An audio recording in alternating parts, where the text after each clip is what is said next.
কথাটার ওজন টের পেয়েছেন? এ কথার লোড কত? আল্লাহ নিজে মামলা দায়ের করবে, উনি মামলার বাদী। যিনি বিচার করবেন বিচারক, উনি যদি বাদী হন, না রায় তো পক্ষে আসবে? বলেন। এই আয়াতটা পড়ার পরে আমার নিজেরই মাঝে মাঝে ভয় লাগে, আল্লাহ আমি আবার মামলার আসামি হয়ে গেলাম না তো?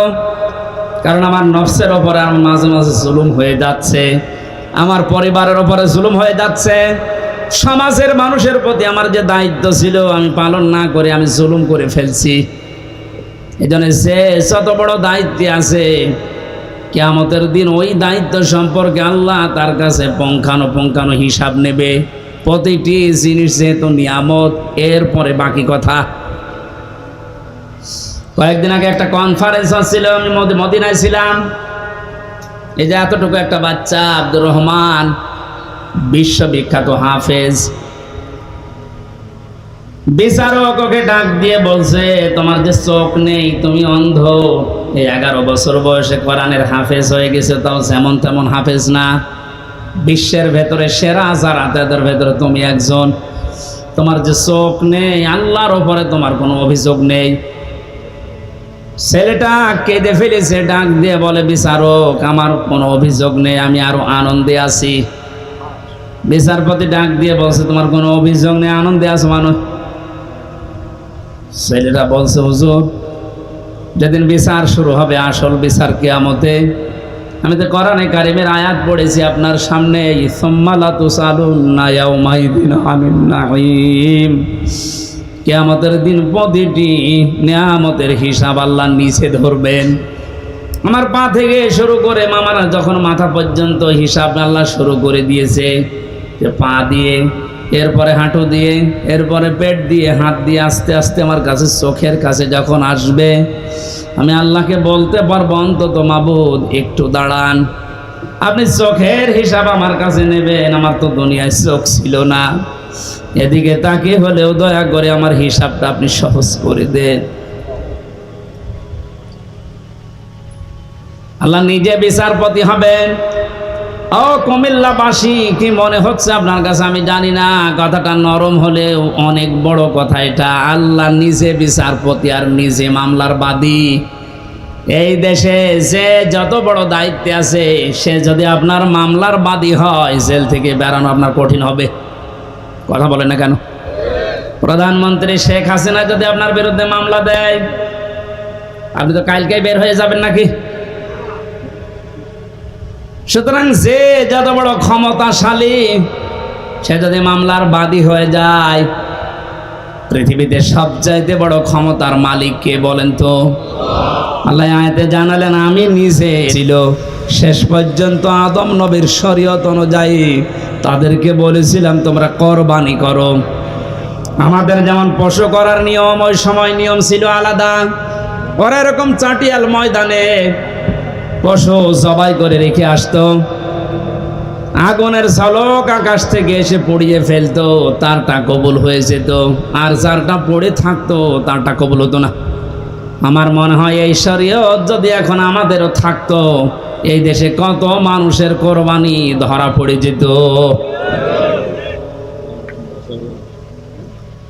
আমার ভাইরা, বেশি সময় হয়ে গেল, শেষ করে দিই নাকি? আমার তো কেবল আয়াত শুরু হচ্ছে, গরমের ভেতরে তো আসলে 1 ঘন্টা হয়ে গেছে, শেষ করে দিই। যে না মানে এই যে মানুষগুলো ব্যস্ত না, এদের আরো কাজ আছে, আমারও কাজ। হ্যাঁ, সালাম ছেড়ে দিই, এত এত লং টাইম কথা বলায় গরমের ভেতরে। তারা কোরবানি দিয়েছিল, একজনেরটা যখন কবুল হওয়ার পরে আর একটা হয়নি, প্রতিহিংসার বশবর্তী হয়ে হাত উত্তোলন করেছিল মারার জন্যে। আল্লাহ রাব্বুল আলামিন এই কাহিনীটা শোনানোর মাধ্যমে আমাদেরকে সতর্ক করছেন, এ দুনিয়াতে কেউ যদি কাঙ্ক্ষিত মানের জায়গায় যেতে না পারো, যার কারণে যেতে পারো না, ওর প্রতি প্রতিশোধ পরানো হলে তার ক্ষতি করো না, যেটা সবচাইতে বেশি আমরা করি। إذ قربا قربانا فتقبل من أحدهما ولم يتقبل من الآخر ক্বালা লা আকতুলান্নাক। এই কাবিল তখন ডাক দিয়ে বলেছিল, ভাই তুমি কি এমন কাজ করো যে তোমারটা আগুনের ঝলক এসে পুড়িয়ে ফেলেছে? আমিও তো তোমার সাথেই বসবাস করি, আমারটা নিয়ে নিল না।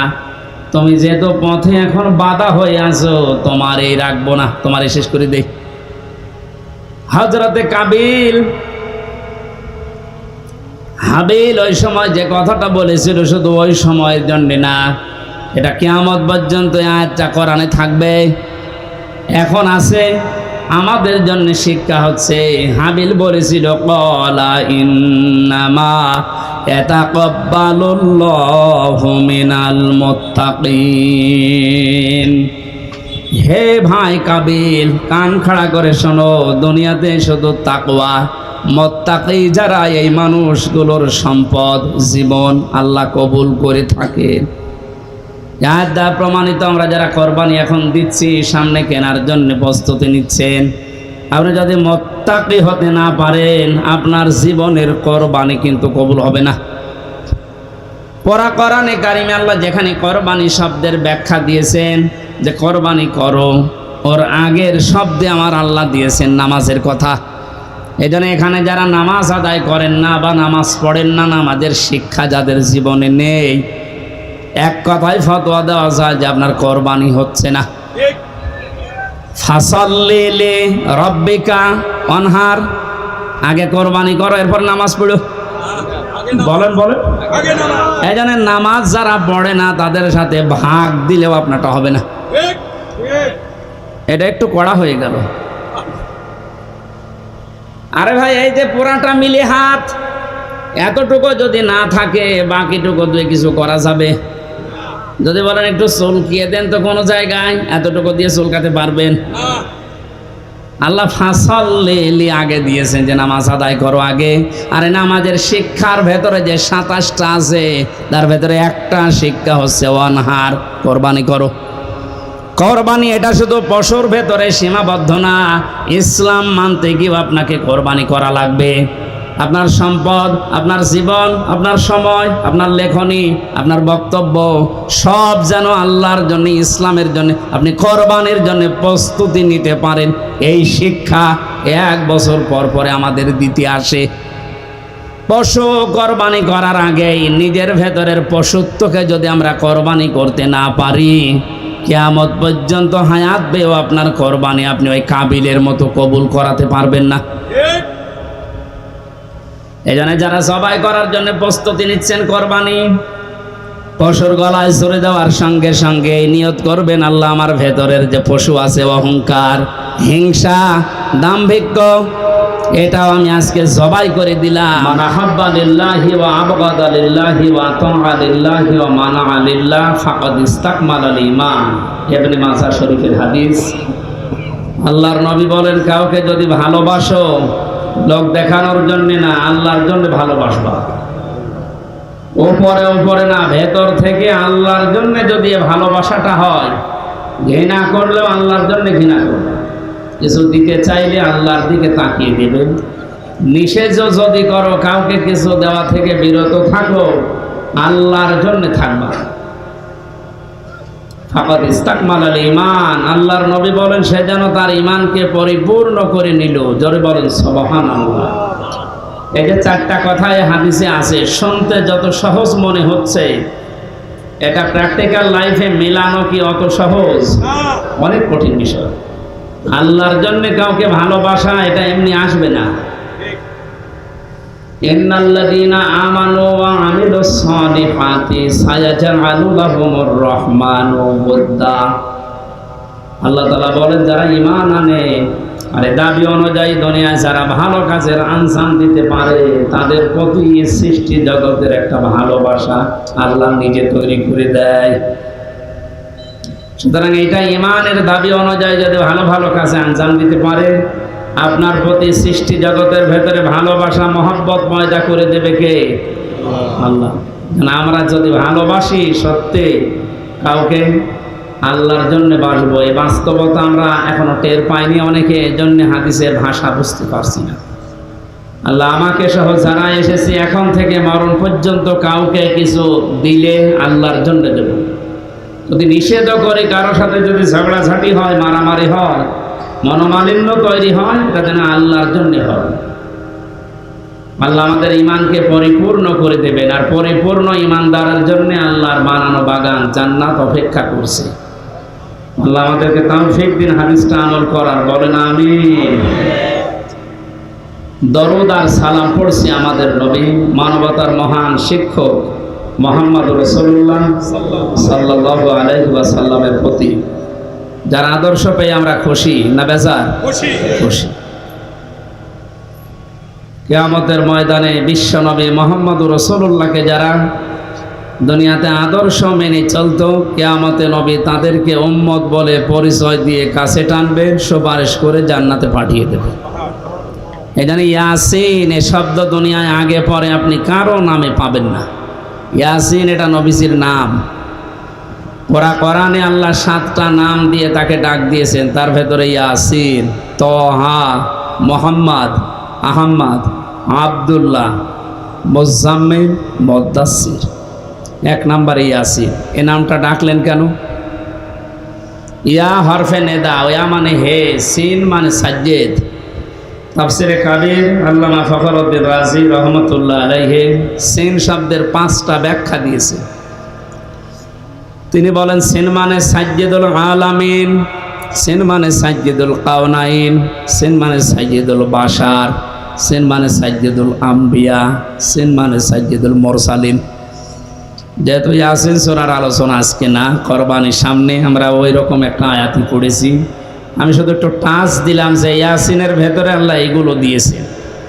আল্লাহ আমাদেরকে ইয়াসিন, আল্লাহর ঘোষণা দেওয়া একমাত্র নেতা দুনিয়ায় মুহাম্মদুর রাসূলুল্লাহ, তাকে অনুসরণ অনুকরণ করার তৌফিক যেন দান করেন।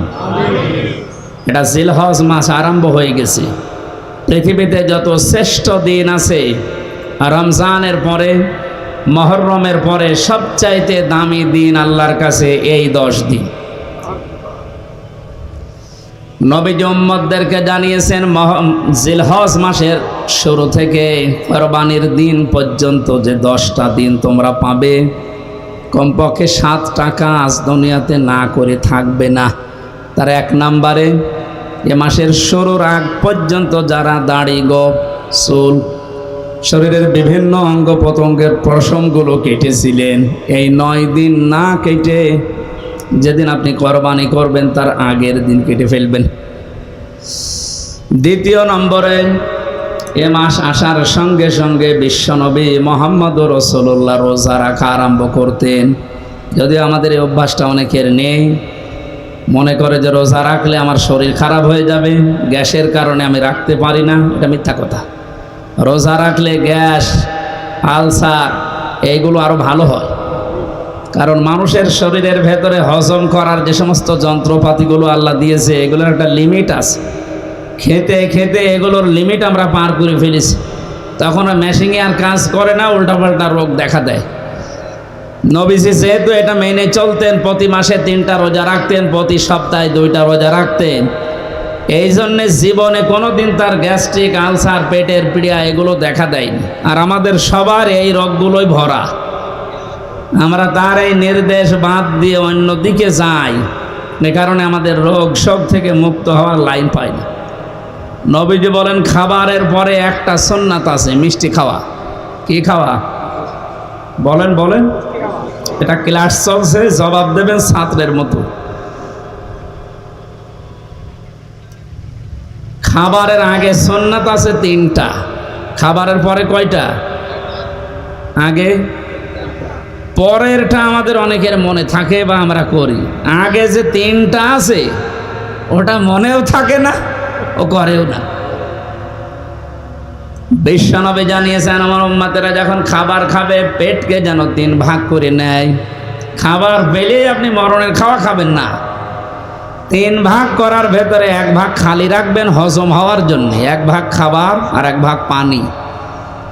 এটা দিয়ে যদি কেউ নিয়ম করে খাবারের পরে একটু মিষ্টি জাতীয় কিছু খায়, ওগুলো হজম হতে সাহায্য করে, কোনোদিন ওর পেটের পীড়া দেখা দেবে না। এরপরে সপ্তাহে 2 দিন রোজা আছে, সোম আর বৃহস্পতিবার। এরপরে মাসে 3টা রোজা আছে, 13, 14, 15 তারিখ। এগুলো করলে আপনার হজম শক্তি বাড়তে থাকবে, কারণ মেশিনগুলো একটু রেস্ট পাবে। আমরা এগুলো রেস্ট দিতে চাই না।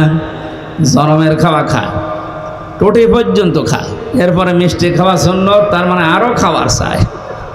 যে আপনার রোগ বাসা বাঁধবে না, বাঁধবে কি?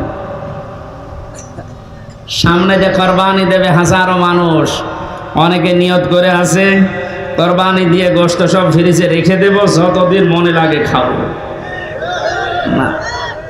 আসতে বলেন, জোরে বলেন, যাই বলেন, এটা হারাম না, জায়েজ আছে। আপনি যদি নিজের মাংস নিজে আপনি খেতে পারেন, সবটুকু পরিবারস্থ লোকদেরকে নিয়ে আপনি কাউকে দেবেন না, কোনো অসুবিধা নেই। যেটা দেওয়া ওটা মোস্তাহাব। ওটা কি? গরিবকে 1 ভাগ দেওয়া, নিজের আত্মীয় স্বজনকে 1 ভাগ দিয়ে নিজে একেবারে যতটুকু আছে ওইগুলো, যেহেতু আল্লাহর জন্য আপনি কোরবানি দিচ্ছেন। বলেন না সলাতি ও নুসুকি, নবী আপনি বলেন আমার নামাজ আমার কোরবানি। তো এগুলো কার জন্যে? আমি আল্লাহকে দান করে দিয়েছি, সব আল্লাহকে হাদিয়া দিয়েছি। এরপরে আমি যে 3 ভাগের 1 ভাগ পেলাম, এইটাই তো বেশি। এরপরও যদি আপনার আত্মীয় স্বজন বেশি হয়, পরিবারের সদস্য বেশি থাকে, আপনি সব নিজে আনন্দ করে খেতে পারেন। পরিবারস্থ লোক, বাইরের লোক দাওয়াত দিয়ে খাওয়াতে পারেন, অসুবিধা নেই। কিন্তু এটা ছোট মনের কাজ, যারা ফ্রিজে রেখে রেখে মাঝে মাঝে বের করে খায়। আমি খাবারের কথা বলছিলাম। বিশ্বনবী মুহাম্মদ রাসূলুল্লাহ খাবারের আগে যে 3টা সুন্নাতের কথা বলেছেন, আমরা যেন মনে রাখতে পারি। আমিন। তাহলে মাসে জিলহজ শুরু হলে নবীজি রোজা রাখতেন। এখানে রোজা আছেন কিনা আমি জানি না। আগামী যে কয়েকদিন সময় পাচ্ছেন কোরবানির আগে, যদি সমর্থ থাকে, শরীর স্বাস্থ্য ভালো থাকে, রোজা রাখবেন। 3 নম্বরে মাস আসলে নবীজি জিকির বাড়িয়ে দিতেন। কি বাড়াতেন? আরো জোরে বলেন। জিকির কি? কোরআনে কারিমে আল্লাহ জিকির করার জন্য আদেশ দিয়েছেন, ওইভাবে উযকুরুল্লাহা কামা আল্লামাকুম, তোমরা জিকির করো আল্লাহর ওইভাবে যেভাবে আল্লাহ তোমাদের শিখিয়েছেন। বাংলাদেশের কুমিল্লা জেলার বড়রা আর দেবিদ্বার আমি খোঁজ রাখি কিছু না কিছু। এই সমস্ত জায়গাগুলোতে জিকিরের নামে যে ফিকির আরম্ভ হয়েছে কয়েক বছর ধরে, আগে ছিল কিনা আমি জানি না। এগুলো বন্ধ করবে, কারণ উযকুরুল্লাহ কামা আল্লামাকুম, জিকির করো ওইভাবে যেভাবে শিখিয়েছেন। হামজা কে? কামা আল্লামাকুম, যেভাবে আল্লাহ তোমাদের শিখিয়েছেন। এখন আল্লাহ জিকির শিখিয়েছেন কিভাবে? যেহেতু এই মাস আসলেই নবীজি জিকির বাড়িয়ে দিতেন। আল্লাহ রাব্বুল আলামিন বলেন, নবী আপনি জিকির করবেন, ওয়াযকুর রাব্বাকা ফি নাফসিকা তাদাররুআ ওয়া খিফাতা ওয়া দুনাল জাহরি মিনাল কাওলি বিল গুদুবি ওয়াল আসাল ইলা আখির আয়াত। সূরা আরাফ 9 নম্বর পারার 15 নম্বর পৃষ্ঠার 13 নম্বর লাইনের 205 নম্বর আয়াত। এটা তাফসীর ইবনে কাসিরে পাবেন। আল্লাহ পাক বলেন, নবী আপনি জিকির করবেন 1 নাম্বার মনে মনে। কিসে? এই ছাত্রের মতো জবাব দিতে পারেন না? বলেন বলেন। 2 নম্বরে কান্না জড়িত কণ্ঠে। 3 নম্বরে ভীত সন্তুষ্ট হয়ে।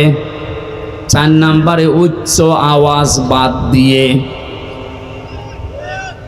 এটা যেহেতু রেকর্ড হচ্ছে, কালকেই সারা দেশে ছড়িয়ে যাবে। এই ইবাদত এটা হাসি তামাশার জিনিস না। আল্লাহর কোনো বিধানকে কেউ যদি খেল তামাশায় পরিণত করে দেয় জাতির সামনে, আল্লাহ পাক নিজে সেই লোকটার উপরে লানত দেয়। আর এটা বাংলাদেশের ব্রাহ্মণবাড়িয়া, কুমিল্লায় সবচেয়ে বেশি হয়। আল্লাহর নামে জিকির করতে করতে এমন জিকির আরম্ভ করে, কোরআনে নেই, হাদিসে নেই, সব ওরা বানিস। অথচ আল্লাহ জিকির করতে বলেন কিভাবে? যেভাবে উনি শিখিয়েছেন। হামজা যেভাবে শিখিয়েছে ওইভাবে জিকির করলে সওয়াব হবে? এ সহজ কথা না বুঝে উল্টা দিকে নিয়ে যান। মানে আল্লাহর নাম বাদ দিয়ে কেউ যদি রাসূলুল্লাহর নাম নিয়েও জিকির করে, এত মর্যাদা যার কথা বললাম, ইয়াসিন, হে নেতা, এ শব্দটা যাকে আল্লাহ নির্ধারিত করে দিয়েছেন, আল্লাহর ঘোষণা দেওয়া নেতা কয়জন, তার নামেও জিকির করা জায়েজ নেই। কেউ যদি ইয়া রাসূলুল্লাহ জিকির কর, কবিরা গুনাহ হবে। কারণ জিকির হবে আল্লাহর নামে, দরুদ হবে রাসূলের নামে। কথা বুঝতেছেন? আজকে থেকে সিদ্ধান্ত নেওয়া লাগবে যে জিকির আমরা আল্লাহ বাদে কারো করব না। আর 4টা পদ্ধতি দিয়েছেন আল্লাহ জিকিরের, মনে মনে, কান্না জড়িত কণ্ঠে, ভীত সন্তুষ্ট হয়ে, আর উচ্চ আওয়াজ বাদ দিয়ে। জিকিরের শব্দ হবে 4টা, সুবহানাল্লাহ, আলহামদুলিল্লাহ, লা ইলাহা ইল্লাল্লাহ, আল্লাহু আকবার। বাংলাদেশে এখন 48,000-এর উপরে সরকারি জরিপে দরবার আছে। আপনি একটা দরবার আমারে নিয়ে চলেন যেখানে এই 4টা শব্দের বাইরে জিকির হচ্ছে না, নিয়ে চলেন, আমি যাব। চট্টগ্রামের আব্দুল জব্বার রহমতুল্লাহ আলাইহির যে দরবার ছিল বাইতুর শরফ, এখানে নিয়ম নীতি ছিল, এখন অনেক পাল্টিয়ে ফেলেছে। বাকিগুলোর কথা তো বলার মতো ভাষা আমাদের নেই। কিছুক্ষণ ওখানে গেলেই সুবহানাল্লাহ, আলহামদুলিল্লাহ, আল্লাহু আকবার দেয়, এরপরে ইয়ালি বাবা, শালি বাবা, দয়াল বাবা, ন্যাংটা বাবার নামও জিকির হচ্ছে। বলেন তো জিকিরের শব্দ কয়টা, সিস্টেম কয়টা? এর বাইরে যদি কেউ শরীয়ত বানিয়ে বলে না ইয়ালি বাবা বলেও জিকির জায়েজ আছে, ওর ঈমান থাকবে। যেহেতু এলাকাতে অনেকে না বুঝে করেন, এটা বাদ দেন। জিলহজ মাস আসলেই নবীজি জিকির বাড়িয়ে দিতেন, কিন্তু আল্লাহর শেখানো পদ্ধতিতে। জিকিরের দ্বিতীয় অর্থ হচ্ছে আল্লাহর আইন, আল্লাহর বিধান। খুব খেয়াল করে শুনবেন। আমান আরাদান যিকরি ফাইন্না লাহু মাঈশাতান দঙ্কা ওয়া নাহশুরুহু ইয়াওমাল কিয়ামাতি আ'মা। সূরা তাহা 16 নম্বর পারা 19 নম্বর পৃষ্ঠা 13 নম্বর লাইনে আছে 124 নম্বর আয়াত। এটা তাফসিরে ফি জিলালিল কোরআনে থেকে বলছি।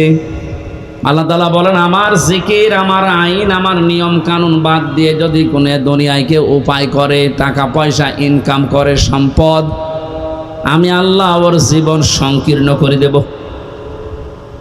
এ কথা তো আমি বানালাম নাকি? বলেন আল্লাহর কথা কি 100 ভাগ সত্য? এটাতে কত অথেন্টিক, এখন বাস্তবতার দিকে তাকান, আপনি টের পাবেন। দঙ্কার আমি 27টা ব্যাখ্যা পেয়েছি তাফসিরে। 1 নম্বরে, পৃথিবী থেকেও যদি আল্লাহর আইন বাদ দিয়ে, আল্লাহর বিধান যেটা আছে ওইটা বাদ দিয়ে উপায় করে টাকা পয়সা, চর্ম চোখে দেখবে যে হ্যাঁ উপায় হচ্ছে, আল্লাহ পাক বলেন ওর ভেতরে 1 নম্বরে আমি কোনো বরকত রাখবো না। চর্ম চোখে দেখবে যে টাকা পয়সা 10 লাইন দিয়ে আসতেছে, 15 লাইন দিয়ে চলে যাওয়ার ব্যবস্থা করে দেব।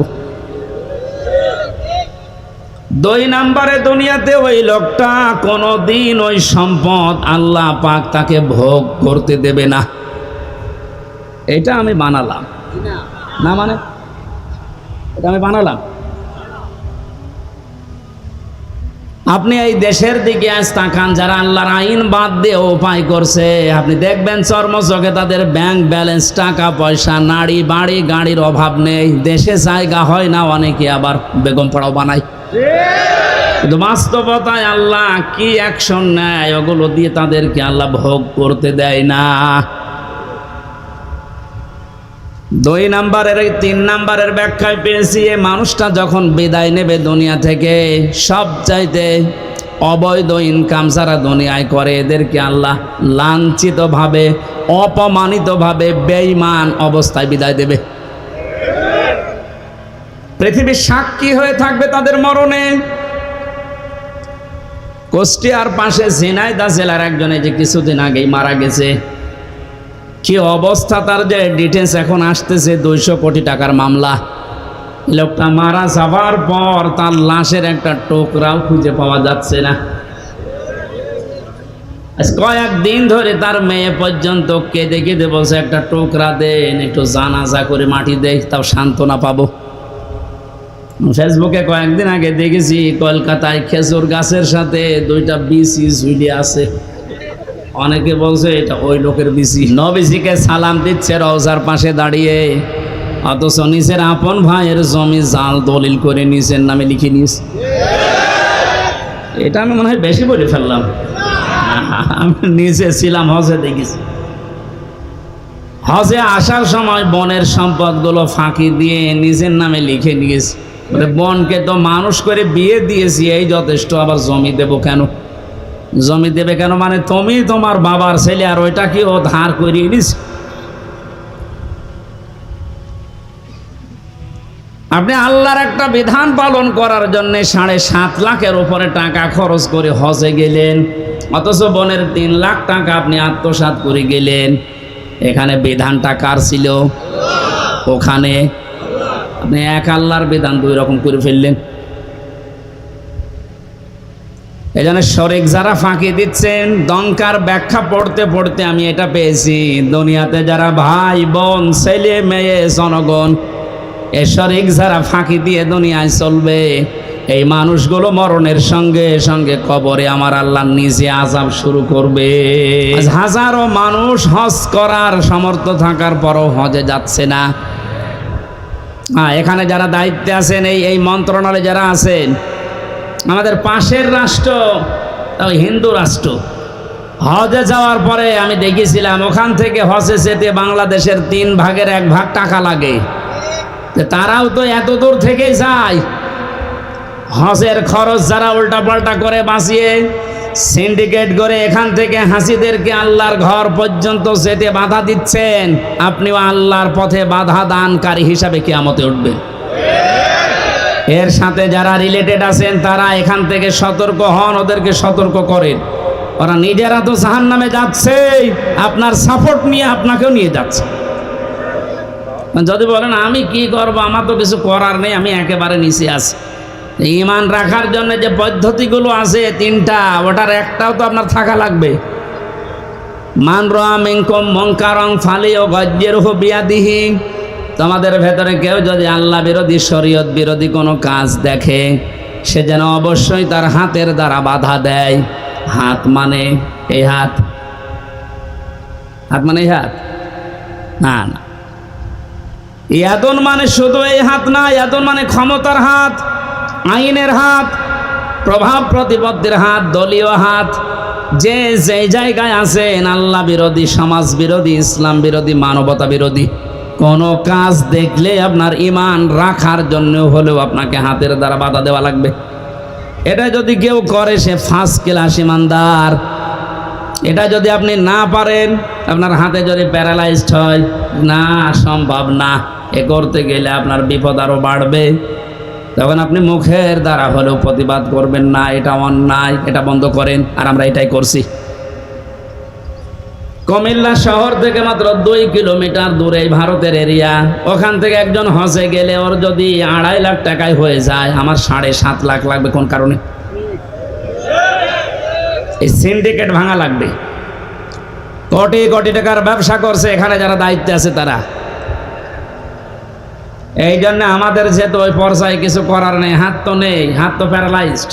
সুতরাং মুখের দ্বারা প্রতিবাদ করার যতটুকু ভাষা আছে আমরা করলাম।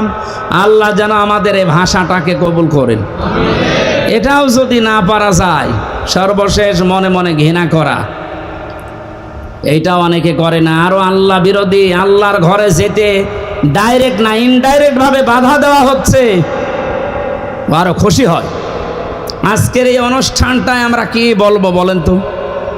যেহেতু কোরআনে কারিমের সামনে যে তেলাওয়াতকৃত আয়াত পড়লাম আপনাদের, এটা কোরবানি সংক্রান্ত, আর সামনে 4-5 দিন পরেই কোরবানি। তা আমাদের এখানে আলোচনাও তো ওই ধাঁচে আমরা করব। এরপরও যদি কোনো মহল উল্টাপাল্টা ধারণা করে এটা বন্ধ করে দেয়, এটা ডাইরেক্ট না ইনডাইরেক্ট যারা চেষ্টা চালিয়েছিলেন, আপনি কোরআনে বাধা দানকারী হিসাবে কিয়ামতে উঠবেন।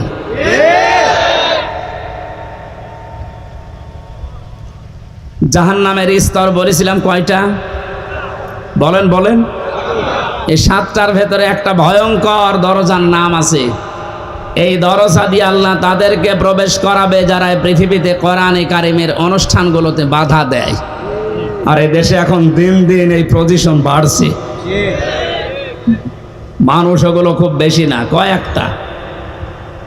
আল্লাহ আমাদেরকে হেদায়েত দান করেন, বলেন আমিন। এই জন্য হজ করার সামর্থ্য যাদের আছে হজ অবশ্যই করে মারা যাবেন। হজ করার সামর্থ্য থাকার পরও যদি কেউ হজ না করে মারা যায়, নবীজি বলেন ও হয় ইহুদি হয়ে মরবে নাই খ্রিস্টান হয়ে মরবে, ওটা আমার দেখার দরকার নেই। জোরে বলেন নাউজুবিল্লাহ। জিলহজ মাসের এই আমলগুলো আমরা শুরু করতে পারি। আল্লাহ আমাদেরকে সবাইকে যেন তৌফিক দেন। সূরা মায়েদা 27 থেকে 34 এই আয়াতগুলো আমরা তেলাওয়াত করব এখন। এর আলোকে কোরবানির সামনে নিয়ে কিছু মাসলা মাসাইল আকারে তাফসীর নিয়ে কথা বলবো ইনশাআল্লাহ। জবান খুলে কোরআনের এই সোনালী আয়াতের অংশ বিশেষ একটু পড়েন। শয়তান যদি আশপাশে থাকে ও যেন চলে যায়। কারণ পৃথিবীর কোনো ইবাদত করার আগে আউযুবিল্লাহ পড়া লাগে আমি পাইনি। নামাজ পড়তে হলে আউযুবিল্লাহ পড়া লাগবে, আছে? যদি না পড়েন আপনার নামাজ হবে না, এই কথা কেউ বলতে পারে না। রোজা রেখেছেন আউযুবিল্লাহ পড়েননি, আপনার রোজা হবে না। এই যে হজে যাচ্ছে যারা আউযুবিল্লাহ পড়েনি, হজ হবে না। কোরআন পড়তে গেলে যদি কেউ আউযুবিল্লাহ না পড়ে, কোরআন পড়া তো হবে না, আরও ওর গুনাহ হবে।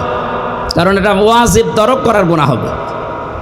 ফাইদা ক্বরাতাল কোরআনা ফাস্তাইজ বিল্লাহি মিনাশ শাইতানির রাজিম। হে নবী, আপনি যখন কোরআন আরম্ভ করবেন তখন আল্লাহর কাছে আশ্রয় চান শয়তান থেকে। এটা কি নফল না ওয়াজিব? বলেন বলেন, কেন এত গুরুত্ব বলেন তো?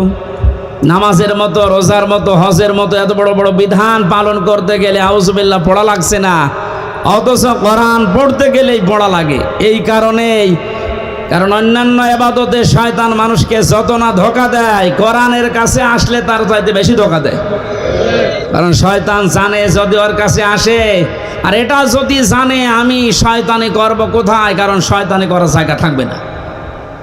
এই জন্য সবচাইতে বড় বাধা ওর কোরআনের কাছে মানুষ আসতে চাইলেই ও বিভিন্ন অ্যাঙ্গেলে বাধা দেয়। আজকেও বাধা দিচ্ছিল। এই জন্য আশপাশে যদি থাকে শয়তান, সে মানুষ হোক আর জিন হোক, ও যেন চলে যায়। বলেন আউযু বিল্লাহি মিনাশ শাইতানির রাজিম। বিসমিল্লাহির রহমানির রহিম।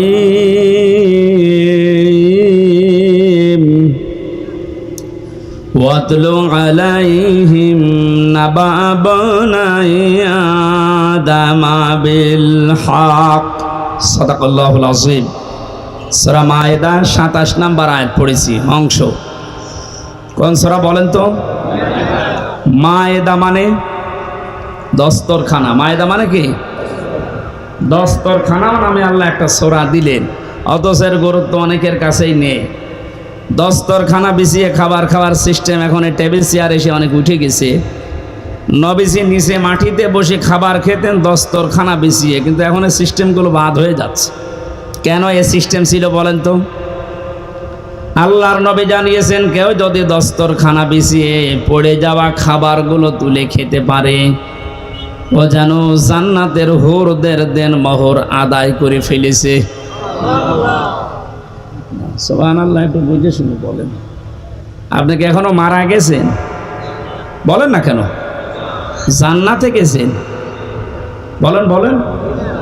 হুরদের সাথে বিয়ে আপনার হয়েছে?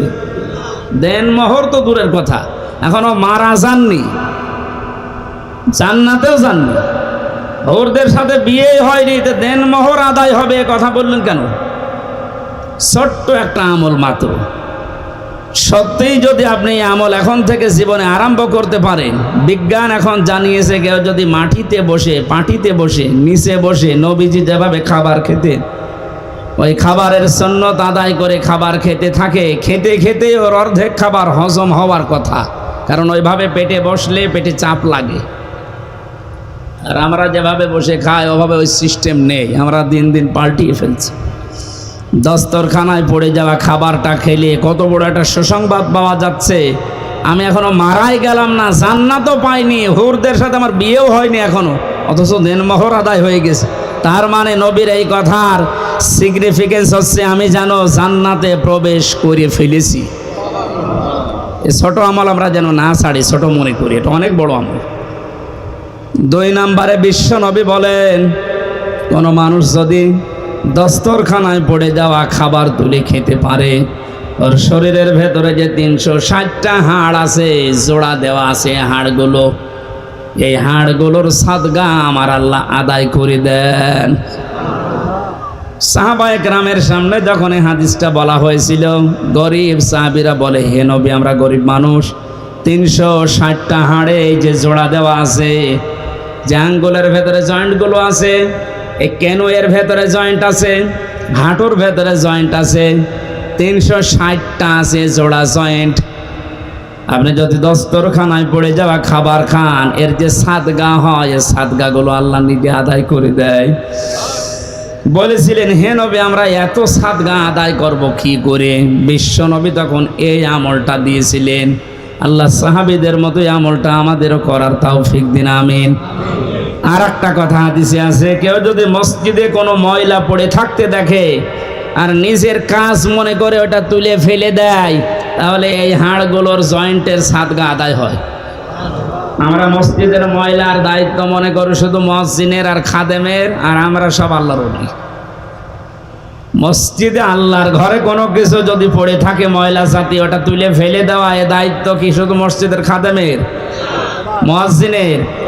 আপনার কাছে যে প্রতিদিন সাদগা দেওয়া লাগবে, কি দিয়ে দেবেন? এরকম কিছু কাজ করা।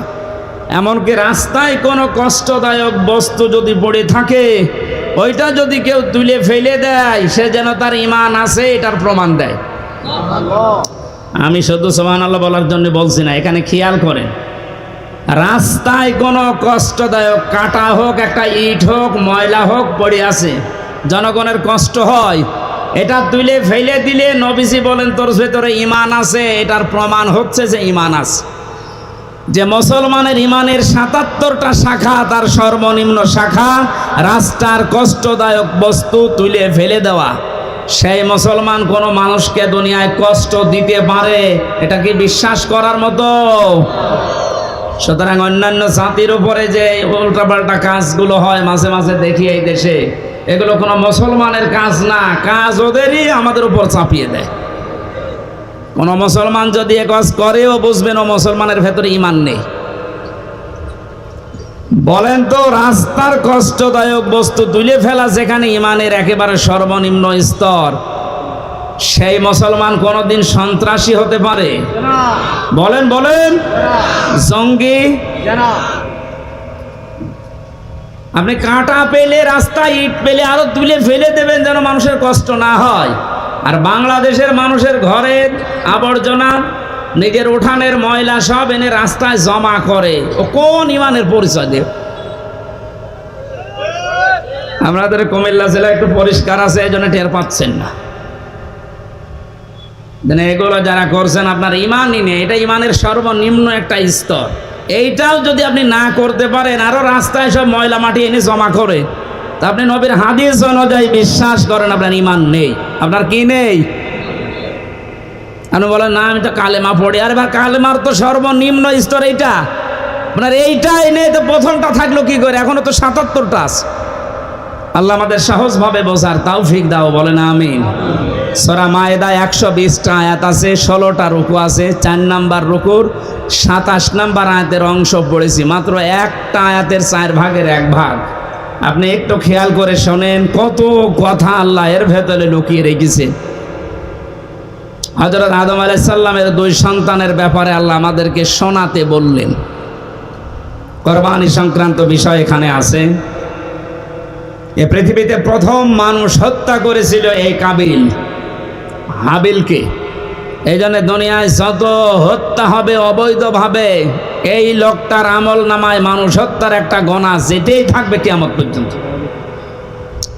এই জন্য দুনিয়াতে এমন কোন কাজের আঞ্জাম তৈরি করা ঠিক না যে আপনি মারা যাওয়ার পরও এটা জারি থাকে, এরকম কাজ এদেশে নেই।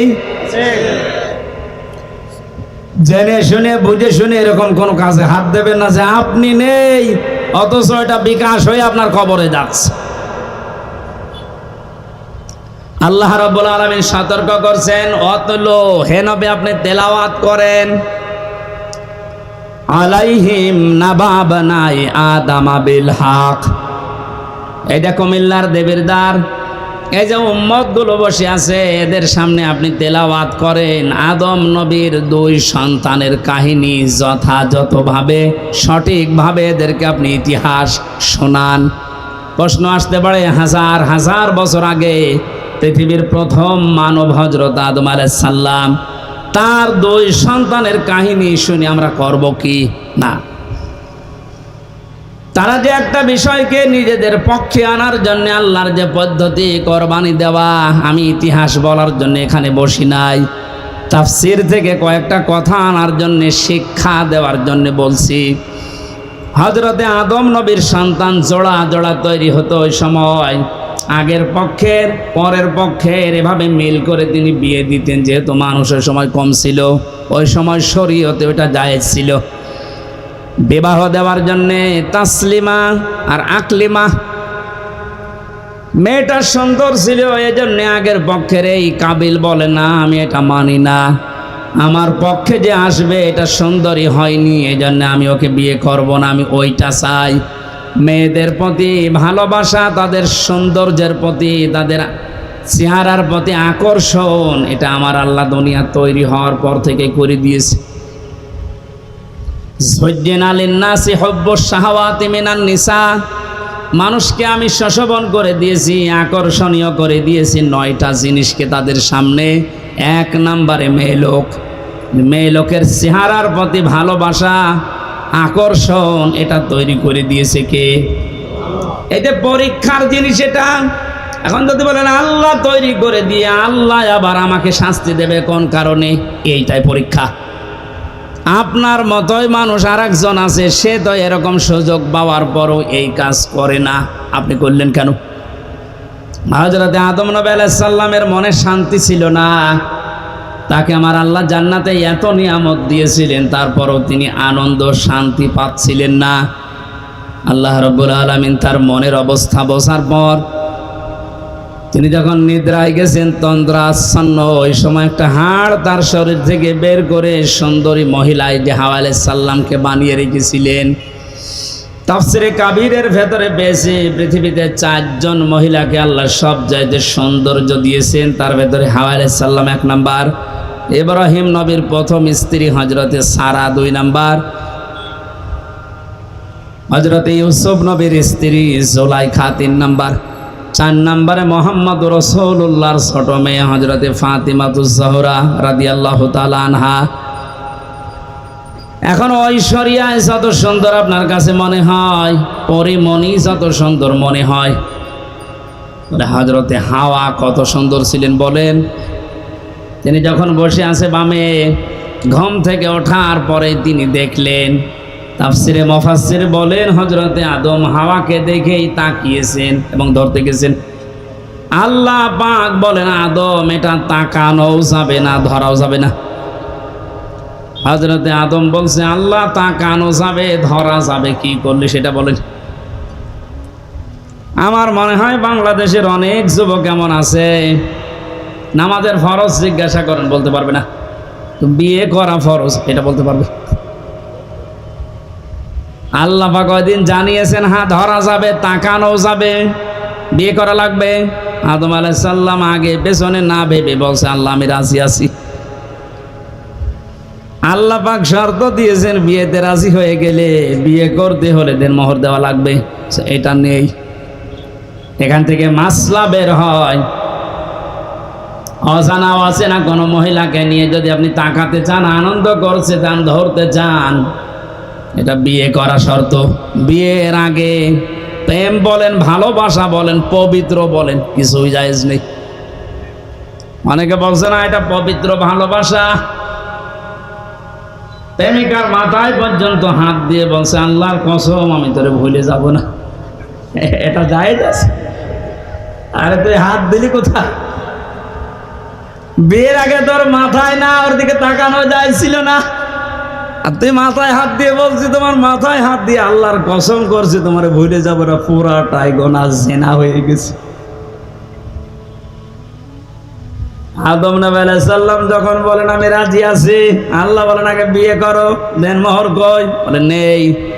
আল্লাহ পাক সুযোগ দিয়ে জানিয়েছিলেন আমার নবী মুহাম্মদুর রাসূলুল্লাহর উপরে 10 বার দরুদ শরীফ পড়ো, এইটাই দেন মোহর হিসাবে মেনে নিলাম। বিয়ে করার পরে আল্লাহ এবার তাকে আদেশ দিলেন, আমরা যারা আদম নবীর সন্তান এখানে বসে আছি, মিলান তো আপনার জীবনে এটা আছে কিনা বলবো। অকুলনা ইয়া আদামু সুকুন আনতা ওয়া যাওজুকাল জান্নাতা ওয়া কুলা মিনহা রাগাদান হাইসু শি'তুমা ওয়া লা তাকরাবা হাযিহিশ শাজারাতা ফাতাকুনা মিনাজ জালিমিন। জন্মের পর থেকে আয়াতটা আমিও শুনেছি। এর ভেতরে যে এত গুরুত্বপূর্ণ 4টা শিক্ষা আছে, অনেকে আমরা জানি না। আলেম যারা আছেন তাদেরকে আবার বলছে একটু খেয়াল করেন। হযরতে আদম নবীকে আল্লাহ আলাইহিস সালামের সাথে বিবাহ পড়িয়ে দিলেন জিবরাইলকে সাক্ষী দিয়ে। ডাক দিয়ে বললেন, আদম তোমার বউকে নিয়ে এবার তুমি যাও জান্নাতে। জান্নাত আদম আলাইহিস সালামের বাড়ি আর আমাদের বাবার বাড়ি। এই কথা বলবেন এখন। জান্নাত আমাদের, আরো জোরে বলেন, বলেন আর একবার। তাহলে আয়াত থেকে প্রথম মাসলা বের হয়, বিয়ে করার পরে বউ নিয়ে বাবার বাড়ি যাওয়া লাগবে। আর অনেকে এখন ঘর জামাই থাকে না, এ জেলায় নেই। বিয়ে করে বউ নিজের বাবার বাড়ি নিয়ে যাওয়া লাগবে, আর আপনি সহ থেকে যাচ্ছেন। 2 নম্বরে ওয়াকুলা মিনহা রাগাদান হাইসু শি'তুমা। আলেমদেরকে বলছি, আল্লাহ কিন্তু আংতা ওয়াকুলা এ শব্দ দিতে পারতেন, মাঝখানে আংতা নেই। আজ বাংলাদেশ সহ বিশ্বে যারা নারী স্বাধীনতা আন্দোলন নামে, নারী মুক্তি পরিষদ, নারী বিপ্লব পরিষদ, এরকম 13টা সংগঠন এই দেশে এখন কাজ করছে নারীর স্বাধীনতা দেওয়ার জন্যে। আপনি নারীকে আর কি সম্মান দেবেন, কি অধিকার দেবেন? আল্লাহর কোরআনের আয়াতের দিকে তাকান। পৃথিবী তৈরি হওয়ার পরে আল্লাহ নারীদেরকে কি অধিকার দিয়ে দিয়েছেন? আল্লাহ বলেন, বিয়ে করে বউ বাড়িতে নিয়ে যাওয়ার পরে নিচে খাবে হবে না, আংতা নেই। আল্লাহ বলেন, কোলা একবারে নির্বাচন দিয়েছি, তুমি যেই মানের খাবার খাবে, যেই মানের পোশাক পরবে, যেই মানের ঘরে থাকবে, স্ত্রীকে ওই রকম জায়গায় ওই রকম খাবার ওই রকম পোশাক দেওয়া লাগবে। এটা নফল না, এটা ফরজ। আজ হাজারো পরিবারে এইটা নেই, এই জন্য অশান্তি। এই আমার কথা বুঝতেছেন? নিজে তো বাইরে ভালো মন্দ ভালোই খাচ্ছে, যাওয়ার সময় বর জন্য বাদাম নিয়ে যাচ্ছে। আপনি যে মানের খাবার খেয়েছিলেন, যে মানের পোশাক পরেছিলেন, যেই মানের থাকেন, ওইভাবে তার ব্যবস্থা করে দেওয়া লাগবে। এটা নির্দেশ আল্লাহর আদম নবীর উপরে। আল্লাহ বলতে পারতেন, আংতা হে আদম তুমি মরণের খাওয়া খাও, এরপরে যদি থাকে বউকে দাও না। একবারেই কোলা দিয়ে আল্লাহ মেয়েদেরকেও আমাদের সাথে সামিল করে দিয়েছেন সমান। 3 নাম্বারটা তো আরো কঠিন। হাইসু শি'তুমা, যেখানে ইচ্ছা যাবে এই বাগানে, এই জান্নাতে যা ইচ্ছা খাবে। তার মানে আয়াত থেকে মাসলা বের হয়, বিয়ে করার পরে বউকে তালাবদ্ধ হয়ে ঘরে বসিয়ে রাখবেন না, মাঝে মাঝেই তাকে বেড়াতে নিয়ে যান বিভিন্ন জায়গায়। আপনি এমন এমন জায়গায় নিয়ে যাবেন যেন সে আনন্দ পায়। এমন একটা অনুষ্ঠানে নিয়ে যান। হ্যাঁ, এখানে আর শেষের শব্দ একটু ঝামেলা আছে। আল্লাহ বলেন, হাইসু শি'তুমা, তুমি নিয়ে যাও যেখানে ইচ্ছা, যাও যা ইচ্ছা খাও। ওয়ালা তাকরাবা হাযিহিশ শাজারা, এই গাছের কাছে যাবে না। কোন গাছ? না, এটা আমিও জন্মের পর থেকে শুনছি যে গন্ধম গাছ। আরে ভাই, এটা যদি শুধু গন্ধম গাছ উদ্দেশ্য হবে, এতে দুনিয়ায় আয়াত নাজিল করার আল্লাহর দরকার কি? আধুনিক তাফসীর গুলো আপনি দেখবেন, সেখানে শুধু গন্ধম গাছ না, প্রায় 33টা অর্থ লেখা আছে। আপনার বউ নিয়ে আপনি এমন বর্ডার পার হওয়া যাবে না যে বর্ডার পার হলে আপনি আবার বিপদে পড়েন। কুমিল্লা শহর থেকে 2 কিলোমিটার পরে ভারতের কি বর্ডার, বলেন না কেন? পাসপোর্ট বাদ দিয়ে, ভিসা বাদ দিয়ে কেউ যদি যায় নিরাপদে যেতে পারবে। ওটা সীমানা, বর্ডার। আল্লাহ পাক বলেন আমারও বর্ডার আছে দুনিয়ায় 500। কত? আপনি 500 বর্ডার জানেন? এগুলো শরীয়তের বর্ডারের ভেতরে দেওয়া আছে। দুনিয়াতে বিবাহ করার পরে বউ নিয়ে আসবা, খাবা, চলাফেরা করবা, অনুষ্ঠানে যাবা, কোনো বাধা নেই। কিন্তু সাবধান, আল্লাহর বর্ডার যেন পার না হয়। এমন অনুষ্ঠানে যাওয়া যাবে না যেখানে গেলে নিজেরও পর্দা থাকে না, বড় পর্দা থাকে না। এরকম অনুষ্ঠান দেশে নেই? শিশু মেলায় যাচ্ছে বউ নিয়ে, শিশু নেই, শুধু শিশুর খালার আর মামারা। ওখানে গেলে আপনার আরো অ্যাক্সিডেন্ট হবে। সুতরাং যদি জানেন যে এখানে গেলে নিজেরও আল্লাহর বিধান মানা যায় না, বউ মানতে পারবে না, ওইরকম অনুষ্ঠানে যাওয়া যাবে না। ওইরকম বিবাহ অনুষ্ঠানে যাওয়া যাবে না যেখানে গেলে নিজে আল্লাহর বর্ডার পার হয়ে যাওয়া লাগে, স্ত্রীও পার হতে বাধ্য হয়। এখন যদি বলেন না গেলে আবার আত্মীয়তা থাকে না, আল্লাহর বিধান বাদ দিয়ে যদি আত্মীয়তা নষ্ট হয়ে যায়, যাক, ওইরকম আত্মীয় দরকার নেই। যে আত্মীয়র কারণে জাহান্নামের আগুনে যাওয়া লাগবে, ওইরকম আত্মীয় থাকার চাইতে না থাকাই ভালো। লা তাআতা লিমাখলুকিন ইল্লা বিমাসিয়াতিল খালিক। আল্লাহর নাফরমানি হয় এরকম কোন কাজ দুনিয়ায় কারো অনুসরণ করা, আনুগত্য করা জায়েজ? বলেন বলেন। আল্লাহ ছোট কথাটা আমাদেরকে বড় পরিসরে বোঝার তৌফিক দিন।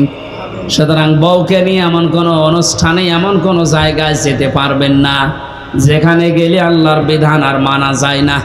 যদি কেউ যায় ফাতাকুনা মিনাজ জালিমিন, সে জালেম হয়ে যাবে। আর জালেমদের জন্য আল্লাহ নিজে মামলা রেডি করে রেখেছে। বলেন নাউজুবিল্লাহ। কোরআনে যত আয়াত আমি পড়েছি সব চাইতে সূরা শূরা 25 নম্বর পারা 6 নম্বর পৃষ্ঠা 12 নম্বর লাইনের 42 নম্বর আয়াতটা আমাকে আতঙ্কিত করে বেশি। এই এদিকে তাকান, সূরা শূরার 42 নম্বর আয়াত একটু মিলান। ইন্নামাস সাবিলু আলাল্লাযীনা ইয়াযলিমুনান নাস ওয়া ইয়াবগুনা ফিল আরদি বিগাইরিল হক ইলা আখির আয়া। আল্লাহ পাক বলেন আমি নিজে কিয়ামতের দিন মামলা দায়ের করব, আমি কেস করব, আমি অভিযোগ দায়ের করব তাদের বিরুদ্ধে যারা দুনিয়ায় মানুষ হয়ে মানুষের উপরে জুলুম করে।